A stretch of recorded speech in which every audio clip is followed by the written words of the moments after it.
Hola, buenas tardes a todas, todos y todes. Muchas gracias por participar y acompañarnos en esta actividad que organizamos los ejes de perspectiva de género, a quien represento, y del futuro del trabajo, a quien representa mi compañera Paula, del Centro de Estudios Laborales y Sociales. Hoy contamos con la presencia de dos invitadas de lujo, Dora Barrancos y María de los Ángeles Di Capua. Bueno, en esta ¿Cómo andan, chicas? ¿Todo bien? Em, esta actividad que está enmarcada en el mes donde se conmemora el Día de la Eliminación de la Violencia contra la Mujer, vamos a intentar darle otra mirada, ¿no? Al tema que nos convoca, que es la violencia de género como problema estructural de nuestra sociedad. Más allá de los signos, de las expresiones más tangibles, más visibles, como los golpes, los maltratos, los abusos, los femicidios, en esta actividad nos vamos a centrar, vamos a poner el foco en otra violencia, una violencia silenciosa, invisibilizada, a través de los años, que nos somete y nos condena a las mujeres, ¿no? Y que en este contexto de crisis sanitaria, de pandemia, en donde inevitablemente estamos más en casa, se da una profundización de estas actividades enmarcadas en lo que llamamos economía de cuidado y tareas domésticas. Brevemente, algunos datos concretos como para pensar en este fenómeno. 3 de cada 10 mujeres en Latinoamérica expresan que han sufrido algún signo de violencia. La distribución, la división de tareas del hogar y de cuidado es estructuralmente desigual, tanto en la cantidad de tiempo, de horas que se le dedica a estas labores, como a la feminización de estos roles. En el mundo del trabajo estamos precarizadas, y esto por supuesto conlleva a una mayor desprotección social. En cuanto a lo que es la desocupación, hay un incremento para lo que son las mujeres en general, pero también para las mujeres jóvenes en particular, y esto por supuesto limita el acceso a una vida, ¿no? A pensar en un futuro, en una vida decente. La brecha de ingresos entre géneros es de aproximadamente un 29%, significa que mientras los varones acceden a un peso, en aproximación las mujeres accedemos a 70 centavos. Entonces, bueno, toda esta suma de lo que tiene que ver con lo que es la dinámica, ¿no? del hogar, el cuidado de los dependientes, ¿no? La niñez y los adultos mayores, ahora, ¿no? El hacer un seguimiento de las trayectorias escolares también a tiempo completo, todas son tareas que están sin monetarizar, que no tienen un valor social, y ¿no? Acá entra la frase que todos conocemos, eso que llaman amor es trabajo no pago. No tienen un reconocimiento.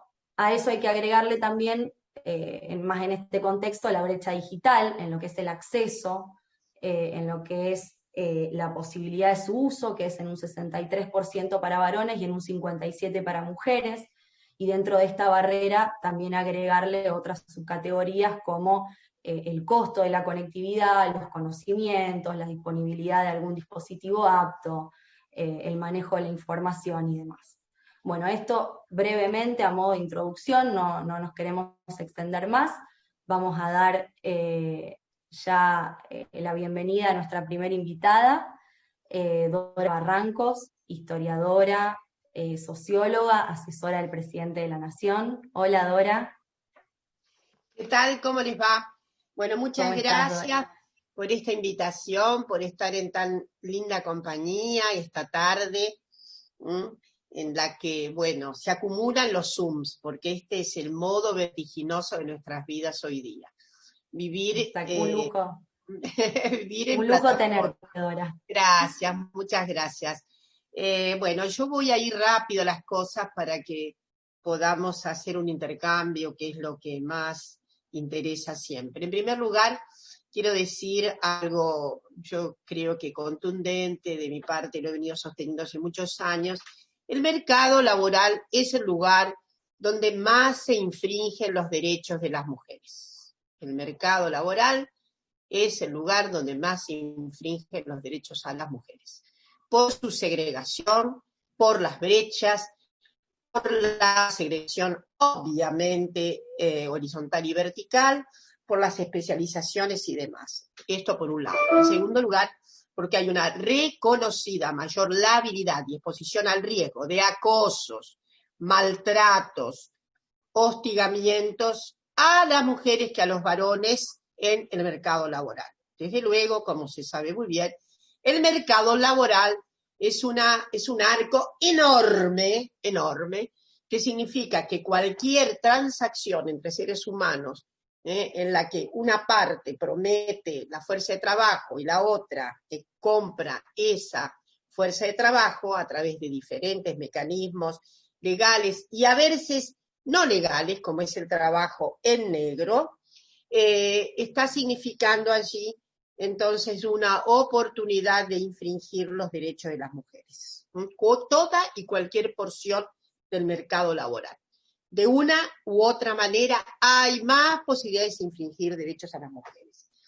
El mercado laboral se transformó mucho en los últimos 22, 25 años, justamente debido a la incorporación mayor de mujeres. Nosotras en Argentina tenemos una revelación sustancial de incorporación de mujeres. Luego, o a propósito de, con el vendaval del neoliberalismo en los años 90. ¿Cuál fue?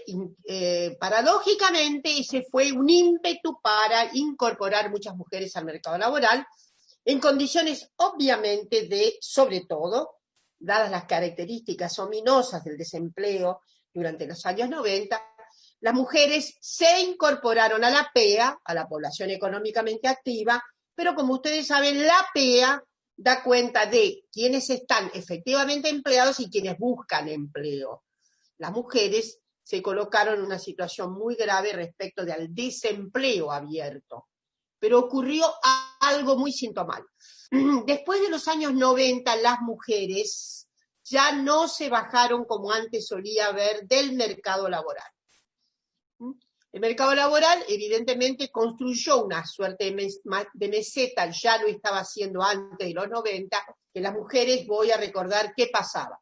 Las mujeres ingresaban al mercado laboral en edades muy jóvenes, bueno, se casaban, luego se casaban, se emparejaban, lo que fuere, y entonces en esas edades de la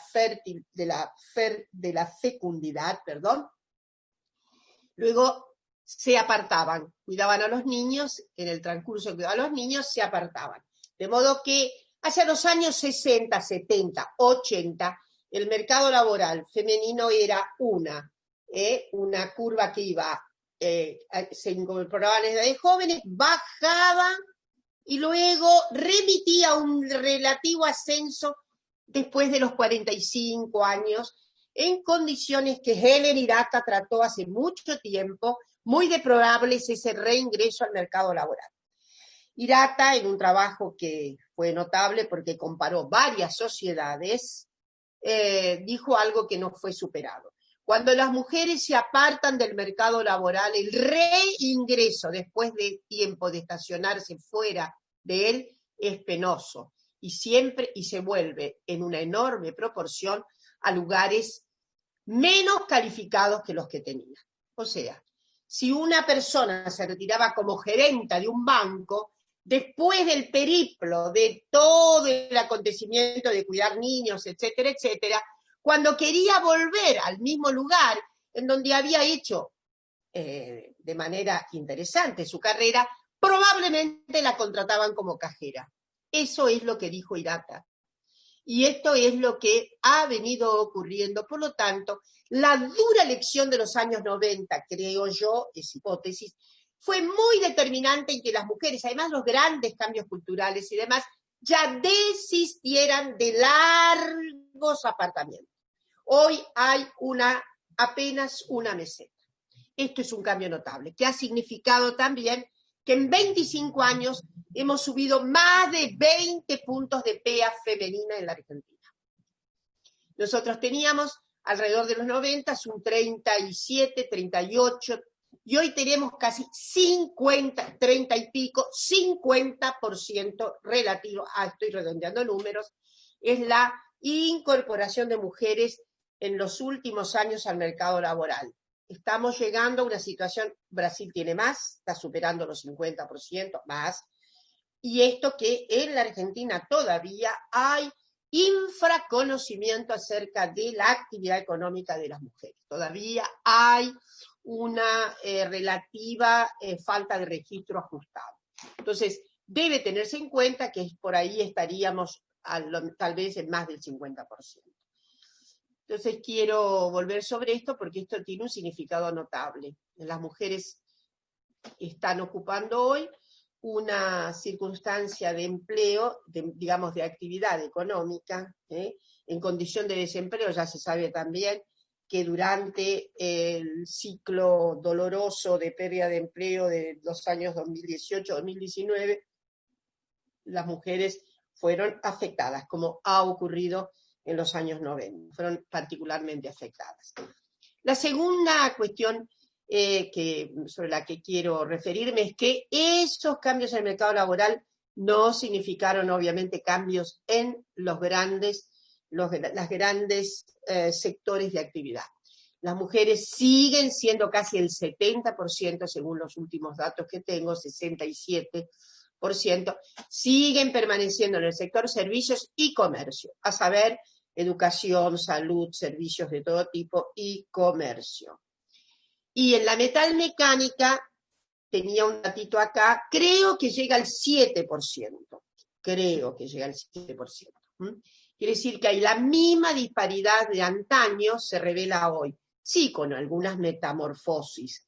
Entonces, esto es uno de los grandes problemas que tenemos, la sobrerepresentación de mujeres en el sector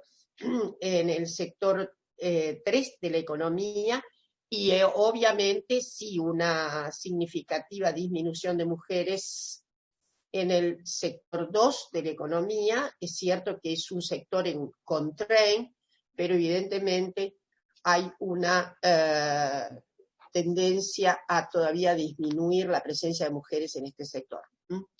La otra cuestión que me gustaría señalar fuerte es que sí, que la brecha salarial a la que te referiste es una brecha más, en alguna medida, sigue siendo insidiosa.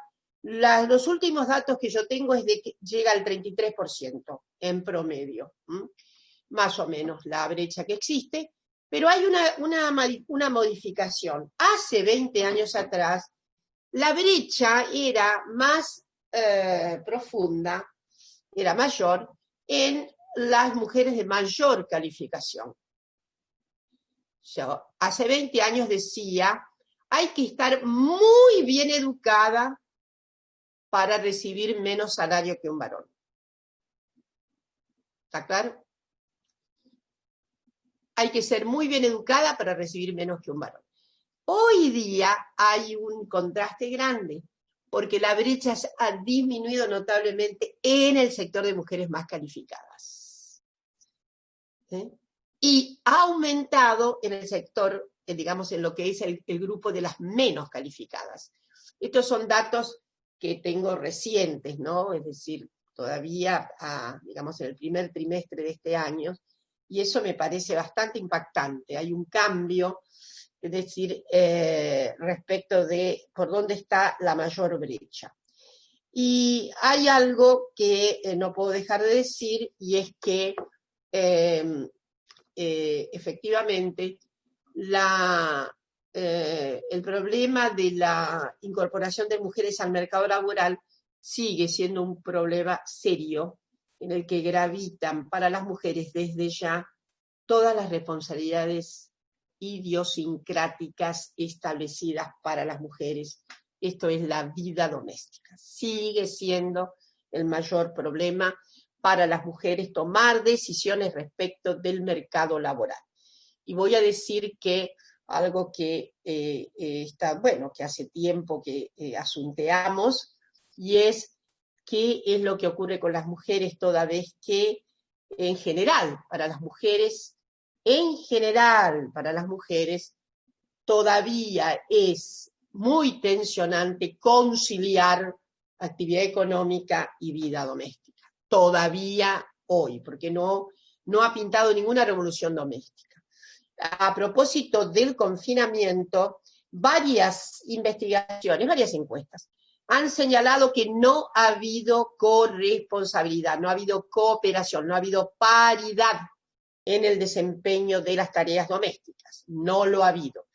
Por lo tanto, hay que pensar especialmente en las mujeres que hoy nos preocupan mucho, que son las mujeres de primero, segundo y tercer decil, las mujeres que tienen ingresos muy menores en la escala de los ingresos. Entonces, ahí hay algo que sí que debe ser resuelto con una política pública de cuidado, etcétera, porque es absolutamente inferencial lo que ahora voy a decir con relación a los cuidados. Las mujeres, por condiciones de género, tenemos la rara habilidad de hacer muy rápido lo que en economía suele ser un trabajo un poco más aquilatado, y es el examen del costo de oportunidad. Para las mujeres el costo de oportunidad tiene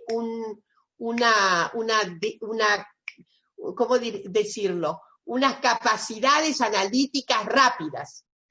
¿Me conviene o no me conviene? ¿Me conviene? Tengo 3 chicos de 2, 4 y 6 años. ¿Me conviene salir a trabajar 1 hora y media para ir? 2, trasladarme. Luego, condiciones del empleo relativas. Luego, 2 horas y media para volver.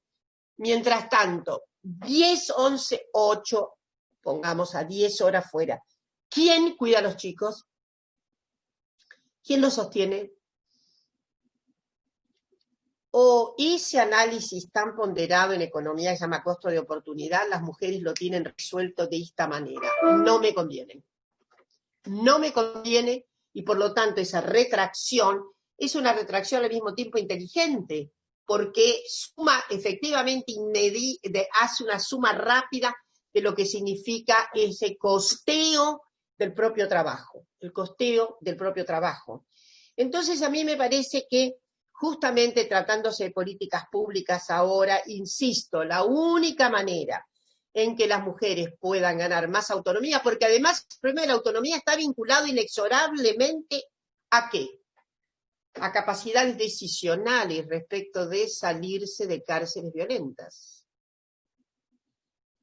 La manera en que vamos a aumentar la capacidad decisional de las mujeres para salirse de brutales agresiones, de vidas tormentosas, tiene muchísimo que ver con la capacidad, obviamente, de autonomía económica que tengan. Entonces, para nosotros es un problema fundamental de sobrevivencia en todos los sentidos. Quiere decir que esto está obligando, como nunca, algo que las feministas no teníamos 25 años atrás y que se fue incorporando más y más de manera más crucial a los análisis para la resolutividad de la igualdad y de las igualdades en nuestra sociedad para conquistar equidad de género, y es la asistencia del Estado en los cuidados. La asistencia del Estado para los cuidados. La única manera en que las mujeres de los sectores populares puedan efectivamente hacer otro cálculo de la oportunidad, del costeo, es con retaguardias resolutivas de asistencia, sobre todo a la niñez y a la adolescencia, pero sobre todo a la primera y segunda infancia. Esto es fundamental. Estamos avanzando en este momento en la posibilidad de conseguir, de obtener conquistas en ese sentido. El Estado puede obrar directamente a través de equipamientos sociales en barrios o puede actuar a través de equipamientos sociales convenidos con la sociedad civil. Pero tiene que haber resolutividad sobre esta cuestión que es estratégica en la vida de las mujeres. Por último, no puedo dejar de pensar en lo que ha pasado con el aislamiento, en donde las mujeres, insisto, tuvieron que hacer todas las tareas de rutina doméstica e incorporaron a la vida doméstica la vida pública, la actividad económica. Todo el empleo de administración público y privado se ha hecho de manera telemática. De modo que las mujeres instalaron en su casa la vida pública y la actividad. Y vida pública llamamos a esto, ¿no? A la actividad económica que tienen las mujeres, a esos desplazamientos. Insisto en que gran parte de la teoría feminista se ha dedicado a justamente analizar el problema tensionante de cómo conciliar las obligaciones generizadas del hogar con el desempeño, con la vida curricular económica fuera. Pero resulta que la pandemia y el aislamiento pusieron una resolución al modo conciliatorio, un modo conciliatorio peculiar, ¿no? Esto de que la actividad económica vino a parar a casa. Y la actividad de la casa solapa la actividad económica, por eso vemos cuadros muy interesantes, muchas veces por plataformas, ¿no? Mujeres que están con los nenes en el regazo, etcétera, etcétera, o que se los escucha, o que se los... ¿no? Y me parece que esto redundó en una situación de mayor compromiso horario para el laboreo, mayor compromiso horario para cumplir con las actividades.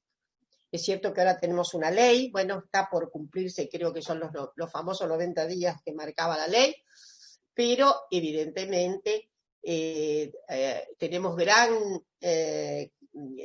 posibilidad de escuchar testimonios que dicen que, bueno, que su jefe la llamaba a las 9 de la noche porque se había olvidado de no sé qué, o porque había una cuestión pendiente del día que se había acordado. De modo que las tareas realizadas telemáticamente y solapadas con las del hogar tuvieron ese condimento notable de que se extendieron muchísimo más que antes, porque antes el tabicamiento de en la jornada laboral era inexorable. Dejamos la casa, nos vamos, volvemos, se suspende la actividad doméstica, no se suspenden las preocupaciones, pero digo, se suspende la actividad doméstica. Y déjenme terminar diciendo que la actividad doméstica, que es, como dice alguna notable ensayista feminista, la actividad doméstica es el verdadero modo de producción, porque el modo de producción capitalista no puede siquiera funcionar un rato sin el modo de sustentabilidad reproductivo doméstico.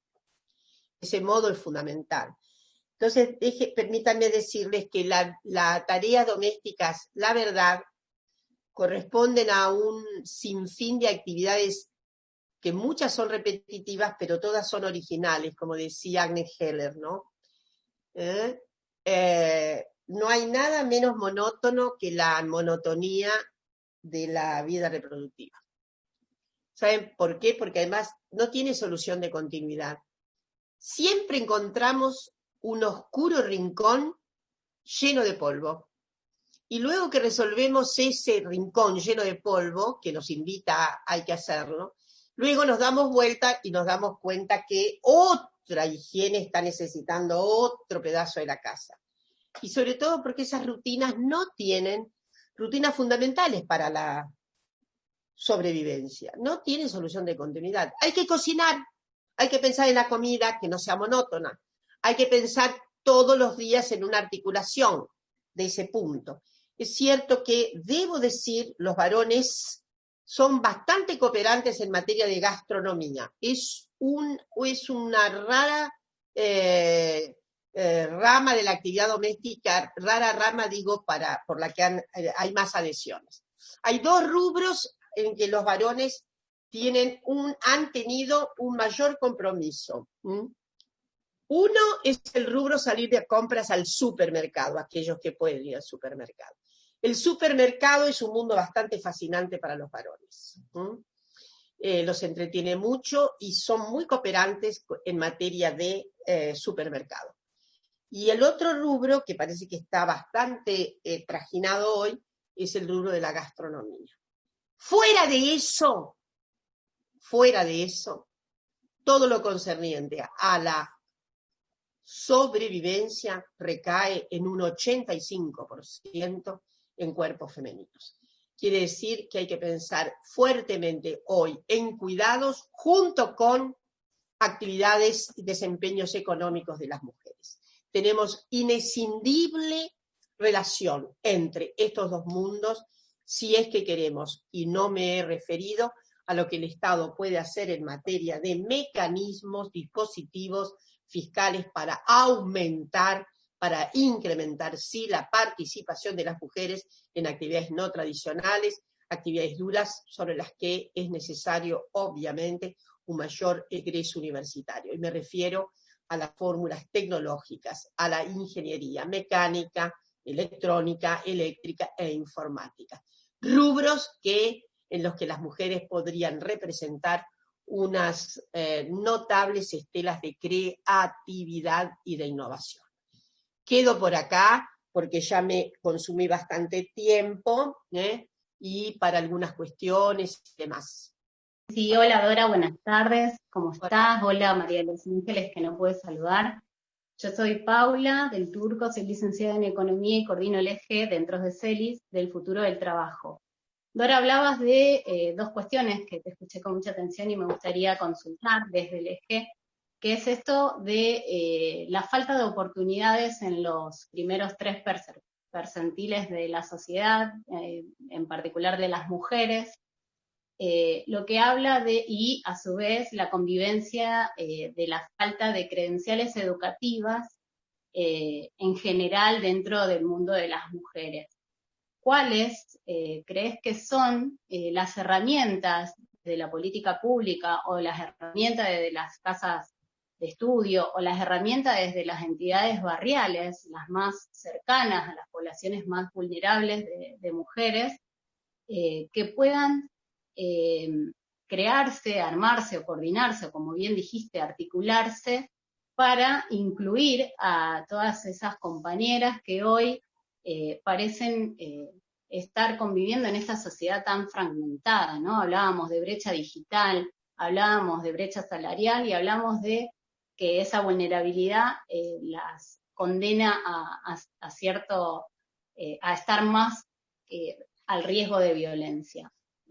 ¿Cómo podríamos hacer que esta fragmentación sea más profunda? Perdón, Pau. Perdón, yo lo hice. No, yo te interrumpí. Perdón, creí que habías terminado. No, Pau, es muy importante lo que decís. Los 3, entre los percentiles, entre los deciles, dividido en 10, evidentemente las situaciones de mayor vulnerabilidad están ahí dadas, ¿no? Entre los sectores de las clases medias que están, bueno, en los deciles que siguen, la situación ha ido cambiando bastante, más allá de esta cuestión de tanta hegemonía del sector servicios en detrimento de las posibilidades que las mujeres podrían tener justamente en esos segmentos, que son los que pueden ir a la universidad, en fin. De ocupaciones completamente otras, ¿no? Van a caer en general a el sector servicios. Pero no deja, bueno, pero por lo menos acá la opción, y es allí donde menos se abandona hoy día la famosa meseta, que está sobre todo conformada por esas mujeres, que ya no abandonan el mercado laboral, como ocurría 40 años antes. Entonces, necesitamos ahí una alta dosis de política pública para que esas mujeres primero se encuentren mayor calificación en todo caso y no vayan solo al empleo doméstico. El empleo doméstico en sí mismo no es el problema. El problema del empleo doméstico es que hay un largo estacionamiento en el empleo doméstico implica una endemicidad del empleo doméstico para esa mujer. ¿Está claro lo que quiero decir? El problema no es el empleo doméstico. El asunto es que no se sale del empleo doméstico una vez que se ingresa y se mantiene. Entonces, este es el problema. Y hay ahí, obviamente, un indicamiento a la mayor calificación y a la mayor oportunidad. Me acuerdo que hace 25 años alguien me preguntaba, ay, Dora, pero por ahí gana más la empleada doméstica, que sí, pero es mucho más vulnerable, que una maestra decía. Bueno, sí, un rato. Pero después, en aquel momento no había ley, hoy hay protección, pero ustedes saben que la protección conseguida para las personas que trabajan en casas particulares, como dicen, ¿no? Están siempre al filo de lo vulnerable. No hay todavía cumplimiento estricto de la ley.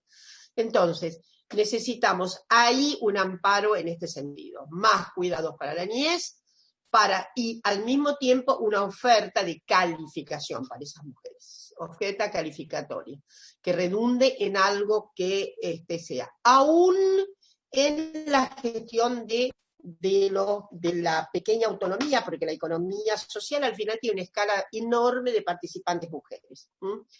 Quién sabe, pequeños emprendimientos, en fin, hay muchísimo que hacer, no solamente desde luego el empleo convencional, sino que puede en una empresa. Debe haber desempeño en la actividad económica a propósito de un pequeño proyecto productivo con otras y demás. Bueno, para terminar, decirles que esto, como vos sos economista, es lo más difícil también. Las mujeres tienden absolutamente a un infracosteo, a una infraconsideración del costeo. En general no consideran el tiempo, por ejemplo, qué valor tiene el tiempo de ir a buscar el mercado, qué valor tiene. No, de la misma manera que somos muy eficaces en el costo de oportunidad, somos muy poco eficaces en ponderar los valores relativos que hacen al final lucrativa o no una actividad, ¿no? Y eso también hay que enseñarlo. Lo más importante es en estos trámites enseñar análisis de los costeos. Bueno, pero eso es una linda tarea. Bueno, pero ahí hay mucha política pública en el medio, mucha política pública. Bueno, las dejo. Les mando, ahora sí que me tengo que retirar. Les mando un abrazo muy grande y a María de los Ángeles, que particularmente, y a Carlitos me le das un gran abrazo, y ya nos estaremos viendo, Pero hay Dora, en este momento saben que la querida colega, amiga, compañera Mercedes Alessandro acaba de hacer, y eso que de manera conservadora, un análisis de lo que son los valores relacionados con todo el trajín, todos los desempeños para la sobrevivencia. Y ha dado 16% del Producto Bruto, ¿no? Pero nosotros sabemos que ese análisis es apenas, ¿qué puedo decir? Rubros y cuestiones que son inexorables. Porque tenemos uno de México que dice que da un valor de alrededor del 23% del Producto Bruto.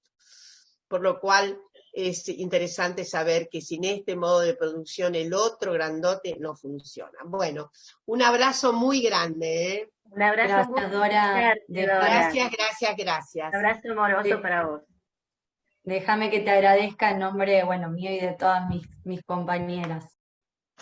Voy a darle la bienvenida a María de los Ángeles Di Capua. Ella es directora del Centro de Estudios e Investigación del Trabajo, que funciona en la Facultad de Ciencias Políticas en la Universidad Nacional de Rosario, investigadora y docente, que tiene muchísimo seguramente también por aportarnos, por enseñarnos conceptos que tienen que ver con esto de la economía del cuidado, con la economía social y solidaria, una economía que va de la mano de esa otra economía a la que le llaman capitalista y que la sostiene desde del lado oscuro, digamos, el lado no visible, el lado no enfocado por la lente de las cámaras. Así que te escuchamos, María, con mucha atención.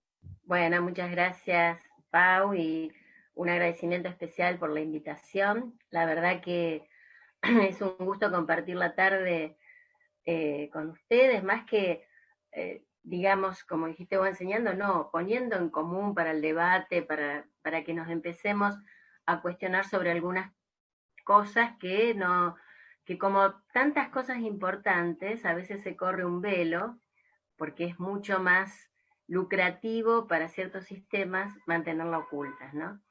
Y bueno, no es fácil hablar después de la maravillosa Dora, escucharla siempre es un gusto. Pero bueno, incluso creo que lo que vamos a charlar un poco ahora también completa lo que, más que completa, digamos, va en intersección con lo que ella estuvo diciendo. Así que creo que nos podemos complementar un poco en ese sentido, ¿no? Bueno, yo lo primero que me gustaría que tuviéramos claro, porque Dora habló mucho sobre esto también, ¿no? Las tareas de cuidado. ¿Y qué quiere decir esto de los cuidados que últimamente escuchamos permanentemente? El tema de los cuidados, el tema de políticas de cuidado, el tema de crisis de cuidado que se ha puesto tan sobre, digamos, la mesa en cuanto a lo que refiere a las condiciones que tuvimos que atravesar y seguimos atravesando por la pandemia. Bueno, y fundamentalmente lo que nosotras trabajamos es, cuando hablamos de cuidado, todo lo que refiere a lo que llamamos trabajo de reproducción social.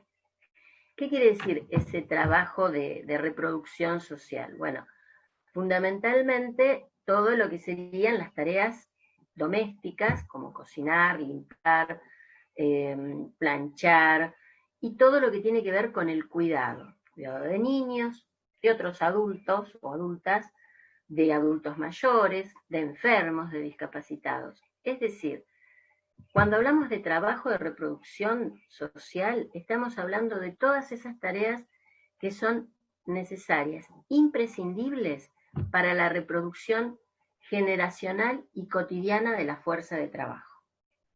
Y esto hay que tenerlo muy en claro. Lo que estamos haciendo cuando hacemos tareas de cuidado es posibilitar que exista fuerza de trabajo, que existan mujeres y varones que asistan a un mercado para lograr tener valor en la economía. Tan simple como esto. Si no estuvieran esas tareas de cuidado, en algunos casos autocuidado, en otros casos cuidados a otros, si no existieran esas tareas, sería imposible que todos los días nos levantáramos y fuésemos a trabajar cada uno a su lugar de trabajo. Con lo cual imagínense el colapso que sería para el sistema económico si un día nos diéramos cuenta de que no estamos mayoritariamente en condiciones de ir a trabajar, ¿sí? Bueno, eso es algo que pasa desapercibido, porque justamente las dos condiciones, las dos características centrales que va a tener ese trabajo de reproducción social, por un lado, es que ese trabajo está invisibilizado. Es un componente transversal que aparece en ese tipo de tareas donde justamente no es valorado ni social ni económicamente ese trabajo. Esta es una característica central, su invisibilización. No está en las cuentas nacionales, no aparece como formas de remuneración, parece que no existe ese trabajo. Es más, de hecho, cuando desde las economías clásicas uno piensa en el concepto de trabajo, se piensa en un trabajo de tipo solo productivo, en el sentido de que es un trabajo que se hace o bien como servicio o bien como cambio de una condición material. Por lo cual se obtiene una mercancía, tangible o no en el mercado, que tiene un valor de cambio. Bueno, este trabajo de reproducción social muchas veces no es consignado como trabajo. Y sin embargo, así como el trabajo productivo, llamado productivo, es nada más y nada menos que el tiempo socialmente necesario para realizar un trabajo, para obtener medios de vida, el trabajo de reproducción social también es exactamente tiempo socialmente necesario para lograr que la fuerza de trabajo esté en condiciones de ir a un mercado. Por lo tanto, ambos son trabajos, ¿sí? Conceptualmente. Sin embargo, uno tiene un valor económico y el otro ha sido invisibilizado y ha sido, digamos, es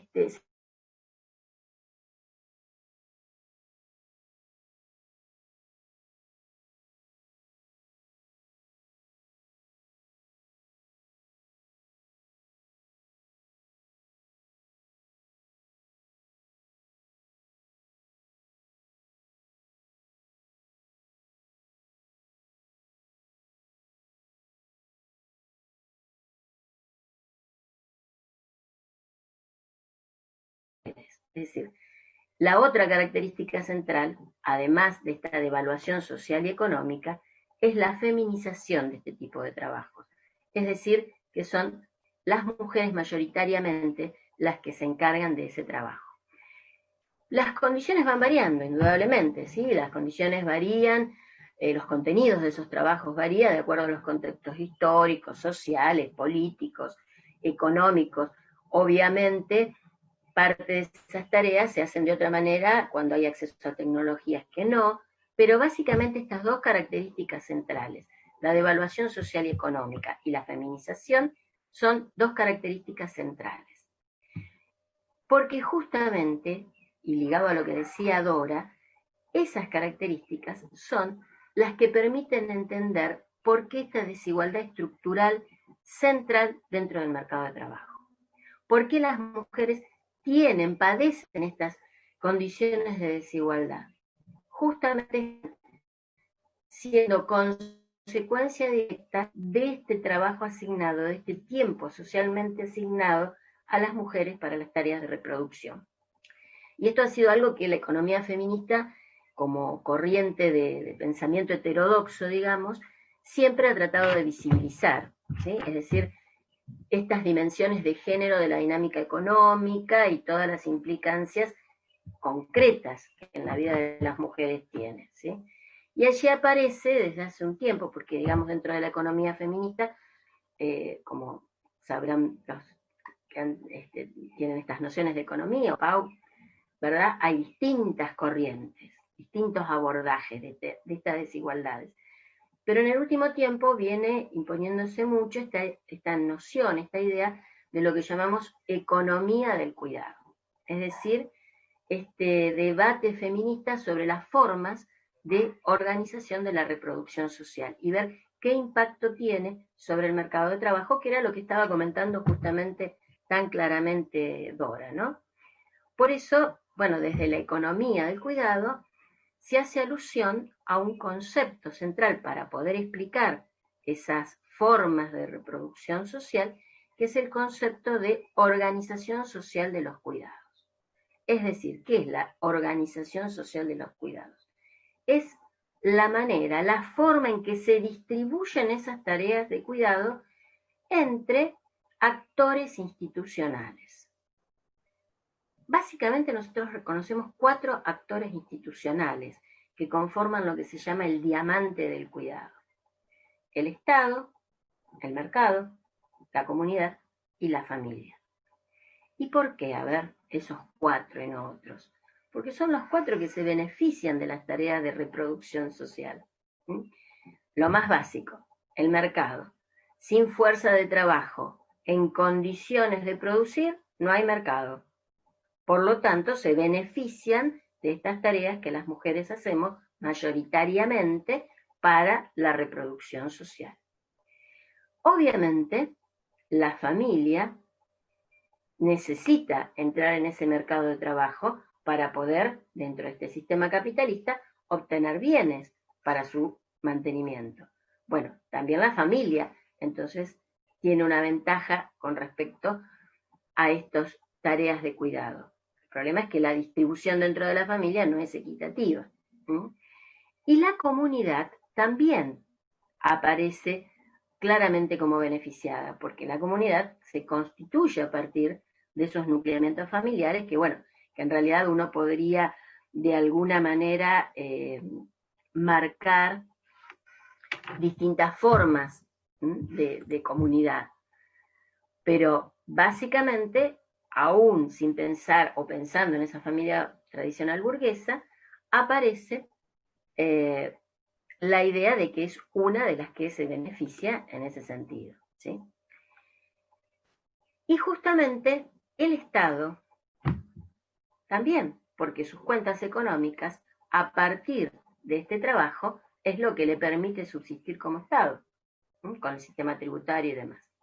Ahora bien, si bien tenemos estos 4 actores que son los que se benefician de esas tareas de reproducción social, la distribución de esas tareas en la organización social de los cuidados evidentemente no es equitativa.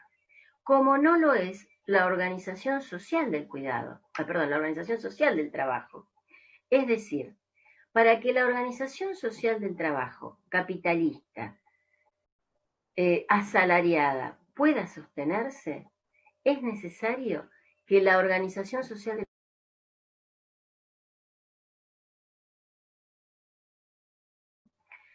perdón, ¿se me está escuchando? Ángeles, sí, perdón, se cortó la transmisión.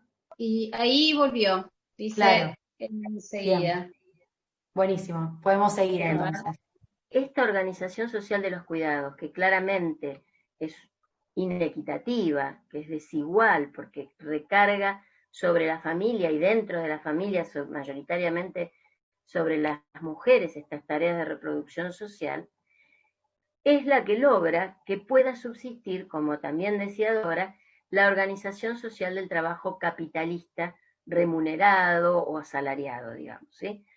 Sin esa inequidad no sería posible el funcionamiento de esa forma de organización social del trabajo capitalista. Es decir, que son como las dos caras de una misma moneda. Ahora bien, esas tareas se realizan en general en redes, es decir, redes que conforman las personas que dan cuidado y que reciben, ¿sí? Personas que cumplen de cuidadas. Bueno, esto se hace justamente dentro de cómo interaccionan esos actores institucionales con determinados marcos normativos, con determinadas regulaciones, con una determinada participación mercantil y comunitaria. Entonces, lo que creo que hay que tener muy en claro cuando pensamos estos temas es que esas redes no son, no son esenciales en el sentido de son de esta manera y no van a cambiar, no están definidas ahistóricamente. Muy por el contrario, esas redes responden a relaciones de poder. Pueden cambiarse, deben cambiarse, y creo que justamente estamos en un punto de inflexión donde tenemos que avanzar en el cambio de esas redes, de cómo se constituyen esas redes, de cómo se distribuyen estas tareas dentro de la organización social de los cuidados, ¿sí? Y justamente en el último tiempo y a raíz de la pandemia sobre todo, aparece mucho esta idea de las crisis de los cuidados, ¿sí? Es decir, ¿qué es esto de lo que se habla de las crisis de los cuidados? Bueno, hay muchas autoras que han desde el feminismo trabajado esto, pero fundamentalmente hace referencia a que la oferta de trabajo de las mujeres no es infinita. Hay toda una serie de factores que no vamos a detallar porque sería muy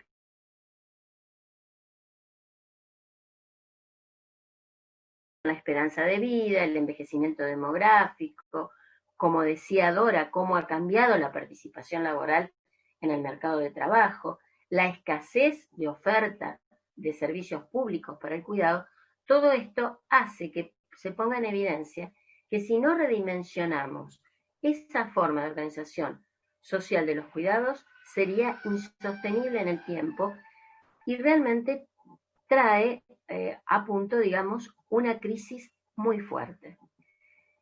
Y hay que pensar que esta crisis, desde donde tenemos que trabajarla, es desde la idea de romper con esa desigualdad tradicional patriarcal que pone a las mujeres en ese lugar de subordinación. Las mujeres cis, las mujeres trans, las mujeres travesti, porque, digamos, en todos los casos aparece justamente como identidades subalternizadas, ¿sí? Por esta hegemonía del modelo productivo, patriarcal y capitalista. Yo creo que acá hay una cuestión central que hay que pensar y es justamente cómo ha habido un proceso histórico que permite pensar en estos grandes cambios, ¿no? En Argentina, por ejemplo, si pensamos que cuando el movimiento feminista comienza a ganar las calles mayoritariamente, creo que podemos tomar como un punto de inflexión aquel 3 de junio del 2015, con la consigna Ni una menos, después del caso de Chara Páez, pero también cuando aparece en el 2016, el 19 de octubre, que se organiza el paro de mujeres, con la consigna del Vivas nos queremos, cuando en el 2017 aparece el primer paro internacional de mujeres, porque si nosotros vemos esto, vemos cómo se han ido cambiando las subjetividades, las formas de representaciones sociales, y hay un avance importante en entender que estas desigualdades estructurales de las que estamos hablando, con respecto a roles asignados, a estas, digamos, desigualdades en la organización social del cuidado, implican, sin duda, formas de violencia. Ya en el 2009, la ley justamente de 26.485, que sancionaba las formas de violencia y definía la violencia de género como toda conducta, acción u omisión que se pudiera dar directa o indirectamente, tanto en el ámbito público como en el privado, y que fundamentalmente implicaba una relación desigual de poder, bueno, que fue una ley importantísima porque justamente permitía calificar como violencia toda una serie, violencia de género, toda una serie de conductas que antes no estaban tipificadas jurídicamente. También, desde esa definición amplia, permite pensar en estas formas de violencia desiguales. Ustedes habrán visto seguramente circula mucho una imagen de un iceberg, probablemente lo han visto, que se llama el iceberg de los cuidados, ¿sí? Bueno, en esa figura, por ejemplo, aparece dentro de esa imagen de iceberg, cuya base es mucho más grande que lo que está sobre la línea de flotación. Sobre la línea de flotación estaría la economía formal, reconocida, justamente la del mercado, y por debajo de esa gran base invisibilizada del trabajo de cuidado. Bueno, yo me animo, digamos, a hacer también una cuestión así pensando en las formas de violencia, ¿no? Porque en las formas de violencia no he visto que circule esta figura, pero nosotras podríamos usarla también, pensando que se puede perfectamente complementar una y otra pensando en una matriz de violencia, donde justamente también la figura de un iceberg nos sirve, porque lo que está debajo de la línea de flotación son esas, digamos, todas esas violencias económicas, patrimoniales, de acceso a los recursos y demás, que crea la habilitación para que después, sobre la línea de flotación, aparezcan estas cuestiones terribles de femicidio y demás, pero son habilitantes, ¿sí?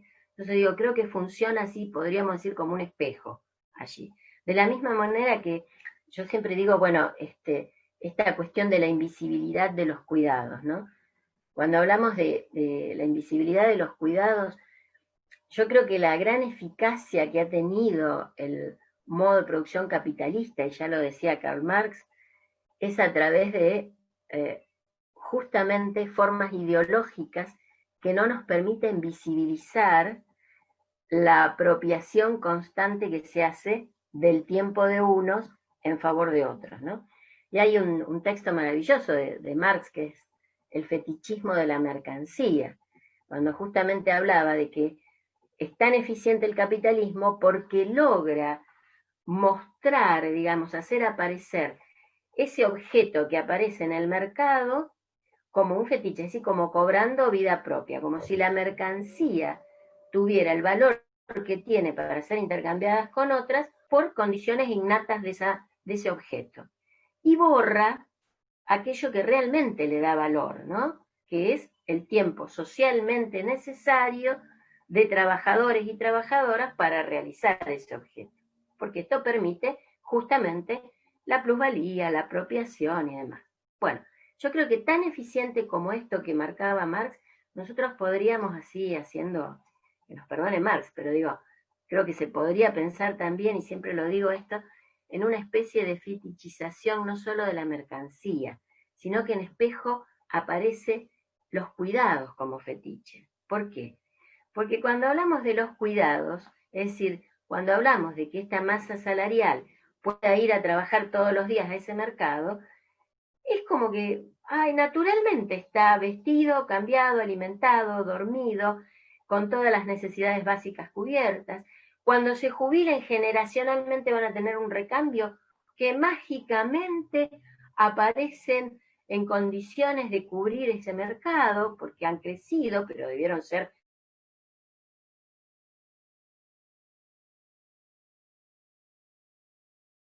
ese tiempo socialmente necesario, en este caso mayoritariamente de las mujeres, para cubrir esas, para valorizar esa fuerza de trabajo, ¿sí? Entonces digo, me parece que allí podemos trabajar en espejo. El iceberg de los cuidados, el iceberg de la violencia, el fetichismo de la mercancía, el fetichismo de los cuidados. Me parece que da como una escena general. Bueno, ¿y por qué yo traía este tema de los movimientos sociales y del movimiento feminista? Porque sinceramente creo que estamos en un punto de inflexión y que tenemos que pensar hacia adelante cómo seguimos para destrabar esto. Porque hasta acá, bueno, este es el diagnóstico, bueno, y más o menos, digamos, pero tenemos claro, hemos venido avanzando con esto. Ahora, de acá en más, ¿cómo logramos destrabar un poco esto? Yo antes de seguir le voy a pedir a las chicas, porque no miré la hora cuando empecé y no sé cuánto tiempo llevo como para que después nos quede tiempo para las preguntas. ¿Me dice alguna cuánto tiempo estoy? ¿Ya tengo? Ya estamos ahí en tiempo más o menos cubierto. Si querés Bueno, agregar alguna cuestioncita y sí, si sí, no, porque estoy vamos como a mitad con de alguna camino. pregunta. Puedo pasar, voy a pasar algunas. Yo puedo escucharte horas. No, pero tampoco es cuestión de abusar de que se nos aburra el público. Bueno, pero me permitiría sí, porque quisiera hacer finalmente una reflexión con respecto al IFE y a la renta universal, ¿sí? Entonces, simplemente marcar algunas cuestiones.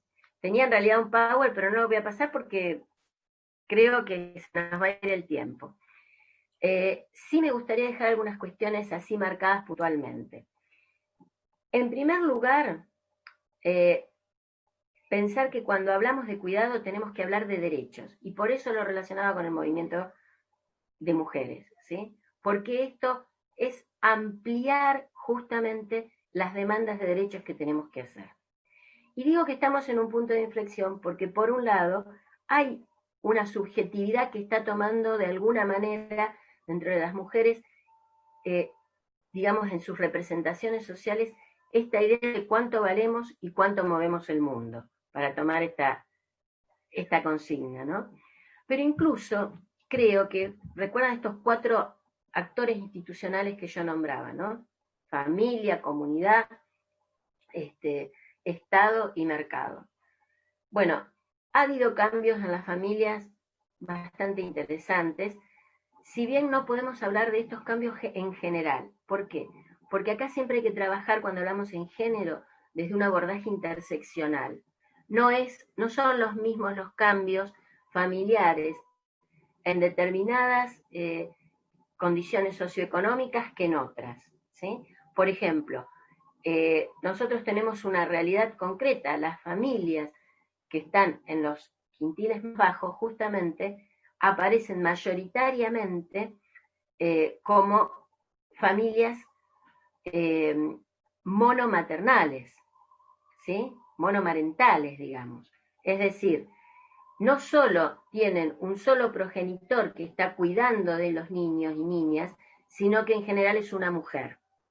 Entonces allí no podemos estar en las mismas formas de distribución del cuidado que en otros estratos socioeconómicos donde seguimos acercándonos a ese modelo más propio de la familia burguesa. Hay distintas realidades. Ni qué hablar esto con respecto a clases sociales, ni qué hablar si lo pensamos en relación a otras cuestiones como carga de discapacidad, cargas de cuidado de adultos mayores, bueno, y también si lo pensamos en relación a etnias, por ejemplo. Entonces, esto como para poner una alarma así grande de prevención. Estamos diciendo esto, pero son cuestiones que en realidad habría que trabajarlas interseccionalmente. Y por otro lado, entonces digo, con respecto a esto, a ese actor institucional que es la familia. Con respecto al actor institucional, la comunidad, bueno, creo que justamente esto que hablaba de los movimientos, de comenzar a mover justamente disputas de poder, ¿sí? Luchas simbólicas en el campo, creo que es muy importante y estamos avanzando. Con respecto al Estado, creo que también estamos en un punto de inflexión, porque se han dado en el último tiempo 2 o 3 cuestiones que, bueno, pensaba detallarlas más, pero me parece importante, las voy a mencionar por el tiempo nada más. Pero pensemos que se han institucionalizado lugares de gestión pública. Por ejemplo, que tengamos un Ministerio de Mujeres, Género y Diversidad, que a nivel provincial tengamos acá en Santa Fe, por ejemplo, la Secretaría de Estado de Igualdad y Género, que en la municipalidad tengamos la Secretaría de Género y Derechos Humanos. Son espacios, hasta hace pocos años atrás solo teníamos el Consejo de la Mujer. Ahora hay creada una institucionalidad para poder pensar en gestionar políticas públicas sobre estos temas. Eso creo que es un aliciente. También el hecho de que hay una idea de, finalmente, de que si no trabajamos transversalmente es imposible desandar estos caminos, ¿sí? Y esto lo digo porque las pocas políticas públicas que hemos tenido, si bien ha habido avances importantes durante algunos gobiernos, pero digamos, eran más bien políticas cerradas en sí mismas, sin transversalidad entre las distintas áreas de gobierno. Hoy tenemos lo que se llama la Mesa Interministerial de Políticas de Cuidado. Esto es importantísimo porque allí aparecen varios ministerios, el de Economía, el de Trabajo, el de Desarrollo, que permiten pensar en una transversalidad de las políticas públicas sobre cuidado en este sentido. Y allí aparecen incluso muchísimos programas importantes que se vienen dando, que habría que rever porque tienen sus pros y sus contras, pero que al menos hay un lugar posible de intersección. Y el otro punto importante, me parece, desde el Estado, que hay que tomar en cuenta, es lo que se llama el plan Cuidar en Igualdad. No tanto por el plan en sí mismo, como está, digamos, cómo se pensó en su alcance, sino porque crea un organismo que yo creo que es central, que son los parlamentos territoriales. En los parlamentos territoriales se prevé la discusión de estos temas de cuidado con sindicatos, con, bueno, académicos que vienen trabajando ese tema desde las universidades, con organizaciones sociales, con organizaciones feministas, con mujeres en general. ¿Y qué permite esto? Permite que podamos entender de qué estamos hablando y podamos también rever estos estereotipos de género, porque si no podemos tener una batería excelente de políticas públicas, pero si no movilizamos primero estas cuestiones territorialmente y no entendemos qué pasa en el territorio, bueno, no necesariamente las mejores políticas pueden llegar a buen puerto, ¿eh? Entonces, a mí me parece que el Parlamento de Cuidados es una estructura fundamental. Y lo que sí nos queda ahí, como a la deriva, y que yo creo que sigue sin estar tocado, si bien es el principal beneficiario de esos 4 actores institucionales, es el mercado. ¿Por qué? Porque creo que es en lo que tenemos pendiente hacia adelante. La ley de contrato de trabajo que tenemos, que viene del año 76, es una ley sesgada, androcéntrica, absolutamente capciosa en relación al lugar de la mujer. Obviamente, yo también defendí esa ley cuando se quería flexibilizar cuestiones de trabajo. Por supuesto, es el piso que tenemos. Pero ese piso hay que mejorarlo desde una mirada de género. Entonces, por ejemplo, las corresponsabilidades en el cuidado, el tema de los salarios familiares, el tema de las licencias, porque todo lo que es el sistema de licencia es lo que hablaba justamente Dora hace un rato, este techo de cristal, estas paredes de cristal que tenemos en el mercado de trabajo, tienen su origen fundamentalmente en el hecho de la condición aparentemente de la que no puede evadirse la mujer por el hecho de tener un cuerpo gestante. Como es cuerpo gestante, tiene necesariamente que ocuparse de determinados cuidados. Y esto está institucionalizado a través del sistema de licencias.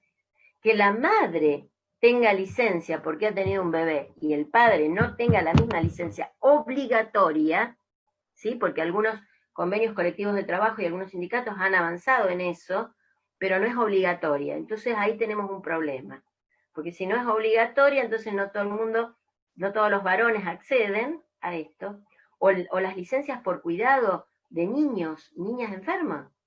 ¿Sí? Entonces ahí hay toda una cuestión que hace que el empleador tome en cuenta esto cuando tiene que hacer ascensos, cuando tiene que hacer, digamos, tomar mujeres en determinados puestos.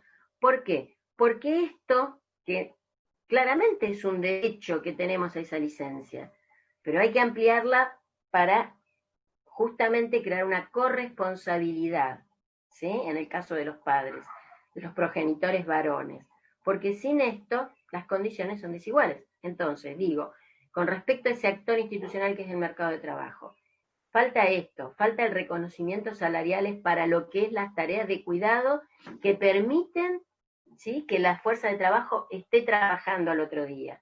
Esto no se ha tocado, porque además no se toca algo que es fundamental, la reorganización de la política tributaria. Si el sistema tributario no se afecta desde una perspectiva de género, es muy difícil manejar justamente los recursos necesarios para reorganizar esto. Entonces, son cuestiones que siguen quedando para adelante para trabajar. Y lo último que voy a decir con respecto a esto es, porque hay todo un debate con respecto al IFE, justamente el IFE ha sido mayoritariamente cobrado por mujeres, porque había justamente la idea de dar una prioridad cuando en una familia se pedía el ingreso federal de emergencia, que fueran mujeres las que pudieran cobrarlo, por esta cuestión de la mayoría de los hogares monomarentales y demás. Yo creo que allí queda todo un largo trecho de discusión, ¿sí? Porque efectivamente ha permitido que llegara masivamente a las mujeres, también el tema de las empleadas domésticas, que han podido acceder. Pensemos que hay más de 20.000 empleadas domésticas que han sido sacadas de sus empleos en este tiempo de pandemia, sin contar todas aquellas que trabajan aún en informalidad, en condiciones de informalidad y por lo tanto precariedad, claramente. Bueno, todo el tema de también el IFE permite repensarlo en términos de la economía popular, de la economía solidaria, de las mujeres trabajando en emprendimientos, por eso también digo que acá es importante lo tributario, pero bueno, tiene sus pros y sus contras. Yo creo que esto que podría ser un primer escalón, algunos también hablan del ingreso femenino obligatorio, ¿sí? Otros también hablan de la asignación o la renta universal a niños y niñas y que como mayoritariamente son mujeres las que cuidan, sean ellas las que lo puedan cobrar.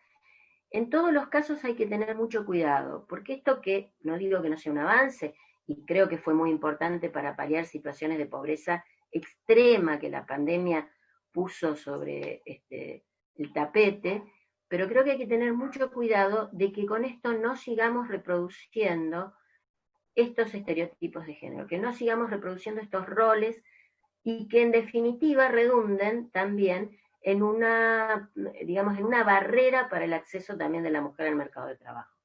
Entonces creo que podríamos hablar mucho más, pero lo dejo planteado simplemente. Pero digo, creo que si esto no se trabaja desde una visión más amplia, por eso rescaté lo de la mesa interministerial, lo de otros programas de asistencia, y fundamentalmente esto de los parlamentos, que fuera una cuestión participativa. Si no buscamos un seguro a este modelo patriarcal de distribución de roles, la renta, que ha sido una vieja, un viejo deseo de los feminismos con idas y vueltas y discusiones internas, no garantiza un avance para las mujeres si no es en un contexto más amplio, ¿sí? Por eso me parece que la clave está en pensarlo no en términos asistenciales, sino en términos de derechos, ¿sí? Del derecho al cuidado. Y bueno, no me pude explayar, pero había traído toda la, digamos que esto no es una idea vaga, porque hay toda una formulación internacional, nacional, y están en nuestro mismo códigos incluso de derecho, ¿sí? Tanto en el comercial como en el civil, la posibilidad está, el marco jurídico para que lo constituyamos como derecho. Entonces creo que ese es el punto desde donde hay que trabajar.